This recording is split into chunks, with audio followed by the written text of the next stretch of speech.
Hey guys, my name is David Katz, and I cannot wait to start getting coding with you guys and building some awesome React Native applications. I study computer science at the University of San Francisco, and in my spare time I teach children and teenagers how to code. And I also spend a lot of time thinking about bugs, algorithms, and of course how to build some mobile app great designs. Now, I want to share the knowledge that I have gained with you while building 10 and counting applications on the App Store and winning a few of the hackathons that I have attended. Now, I built this course with the philosophy that, you really learn how to code when you're getting in there and doing it and actually making the application. So, as we discuss core concepts of React Native, we'll really solidify our knowledge by jumping into the code right away.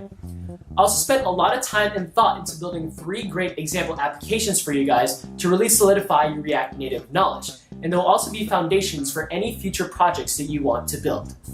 I also link all of my source code on GitHub, so that way you have a working repository of the code that you're working with. I'm also going to link my Twitter account, so you can come to me with any questions that you might have about the course material and React Native. With that being said, let's get started coding.